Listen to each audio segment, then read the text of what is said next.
네, 안녕하십니까. 손철수TV의 손철수입니다. 제가 지난주에 경상도로 한 바퀴 돌았습니다. 이 영상을 보시는 분들 중에 저를 만나 뵌 분들도 계실 겁니다. 제가 하루는 대전으로, 하루는 구미로, 하루는 대구로, 하루는 양산으로, 또 하루는 울산으로. 네, 그래서 정말 많은 도시들을 돌면서 많은 분들을 만나 뵙고 진짜 정신없이 일주일을 보냈습니다. 덕분에 목이 좀 많이 쉬었습니다. 네. 저를 만나 뵌 분들은 알겠지만 제가 거의 진짜 공감좀 못해서 제가 진짜 피를 토하고 설명을 하기 때문에 저를 만나 뵌 분들은 이제 아실 겁니다. 하루에도 입사 상담을 2건 아니면 많을 때는 3건 이렇게 하다 보니까 목이 쉴 수밖에 없네요. 경상도 지역을 돌면서 느낀 부분이 있어가지고 이 얘기를 드리려고 합니다. 오늘 말씀드릴 주제는 정착지원금 절대 받지 말라는 그런 얘기를 좀 드리고 싶습니다. 정착지원금이라는 거는 뭐냐 하면 경력자가 보험회사로 옮길 때 작년에 받았던 연봉을 기준으로 해서 다음 회사로 넘어갈 때 지원금이라는 명목으로 일정 금액을 주는 겁니다. 정착지원금을 적게는 500만원 아니면 1000만원 아니면 또 2000만원 아니면 또 연봉이 더 많으면 또 더 많이 받을 수도 있는 부분인 거고요. 그런데 중요한 거는 그게 절대 공짜가 아니라는 겁니다. 제가 특히나 경상도 지역을 돌면서 정착지원금을 이야기하시는 분들이 좀 많이 계셔가지고 제가 이 영상을 한번 좀 남기려고 합니다. 저한테도 전화 문의 오신 분들도 그리고 또 만나뵌 분들도 정착지원금을 이미 받은 분들도 많습니다. 그런데 그 중에 어떤 분은 정착지원금이 뭔지 모르고 받았던 분들도 계십니다. 그냥 처음에 작년에 회사에서 받았던 소득이 얼마인지 원천징수를 떼오라고 해서 그걸 떼서 갔더니만 거기에서 30% 혹은 50% 이렇게 지원금을 받아가지고 처음에는 이제 주니까 좋아서 이제 받았죠. 받았는데 받고 나서 일을 해보니까 수수료가 너무 낮은 겁니다. 그거 당연하겠죠.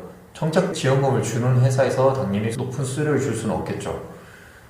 정착지원금도 주면서 수수료도 높고 모든 걸 다 만족할 수는 없는 거 아닙니까? 그렇게 두 가지를 다 가질 수는 없는 부분인 거고, 그래서 그분이 일을 하다가 보니까 수수료가 기존에 받던 것보다 수수료가 굉장히 낮았습니다. 그래서 그 부분을 알고 그분이 옮기려고 고민을 했었는데, 문제는 이미 그 받았던 정착지원금은 몇 달 내에 다 써버린 겁니다.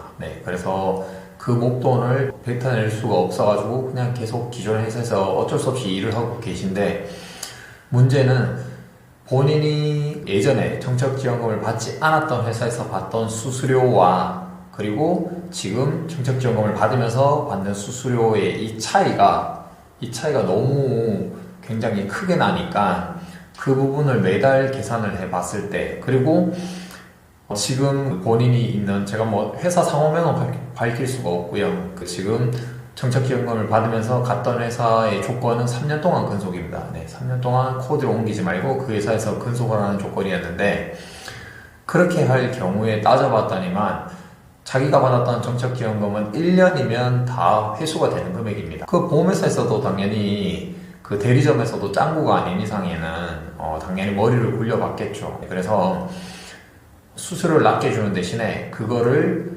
조금 땡겨서 정착지원금이라는 이름으로 목돈을 처음에 주는 겁니다. 그런데 그게 대신에 3년 동안 근속이라는, 3년 동안 그 회사에서 일을 해야 된다는 그런 어떤 노예, 흔히 족쇄가 되어가지고, 나머지 생각을 해보면 1년 만에 그 돈이, 내가 적게 받는 수수료 부분이 그걸로 정착지원금으로 상쇄가 되고 나머지 2년은 오히려 손해를 보게 됩니다. 보험대리점도 그걸 다 계산하고 주는 겁니다. 그렇기 때문에 정착지원금을 받게 되면 한 번에 목돈이 들어오면 그 돈은 분명히 몇 달 내에 다 소진되게 됩니다. 그리고 나서 그 회사에서 어떤 일정 기간의 근속 조건이라든지 아니면은 일정 금액 이상의 실적을 해야 되는데 그런 부분들을 굉장히 압박을 받게 되고, 만약에 일을 하다가 회사에 심한 압박이라든지 아니면은 관리자와의 트러블이 있어도 회사를 옮길 수 없습니다. 아니면 회사를 옮기게 되면 그 돈을 다 뱉어내야 되니까요. 네. 그렇기 때문에 다시 한번 얘기 드리지만 아시다시피 세상에 공짜가 없습니다. 네. 그만큼 정책지원금을 받으면 그만큼 내가 해야 되는 몫이 있는 겁니다. 그렇기 때문에 절대 그런 거를 받지 마시고 정책지원금이 없는 회사를 가시고, 그리고 큰 회사를 가시고, 그리고 수수료가 높은 회사를 가시는 게 자유롭게 일을 하시면서 본인이 일을 하신 만큼 결과를 얻게 되는 그런 바람직한 선택이랄까? 네, 바람직한 선택으로 생각이 되고, 다시 한번 얘기 드리지만 정책지원금을 받지 않는 게 좋습니다. 저한테도 수십 명이 연락 와서 문의를 했습니다. 네. 본인이 여러 가지 사정으로 옮기고 싶어도 이미 받은 이상에 옮길 수가 없습니다. 네. 그리고 회사들도 예전에는 그 실적을 달지 않거나 혹은 뭐 근속 기간을 1년 이렇게 되게 짧게 잡았습니다. 그런데 그렇게 하고 났더니만 1년이 딱 경과하고 나니까 설계사들 이탈이 심해지는 겁니다. 네, 그렇기 때문에 요즘에는 근속 기간이 2년 혹은 3년, 정말로 심한 회사는 5년도 잡더라고요. 네, 그래서 회사들도 점점점 그러한 조건을 좀 까다롭게, 나쁘게 말하면 악독하게 하고 있기 때문에 절대 그런 거는 받지 않는 게 좋습니다. 네. 오늘은 짧게 정책지원금에 대해서 이야기 드려봤습니다. 지금 저희 프라임 에셋에 대해서 궁금하시거나 아니면은 회사의 수수료, 그리고 영업 지원, 그리고 또 업무 지원 등등 여러 가지 저희 프라임 에셋에 대해서 궁금하신 분들은 여기 지금 위에 있는 전화번호로 연락 주시면 언제든지 친절하게 상담해 드리도록 하겠습니다. 네, 이상 손철수 TV였습니다. 끝!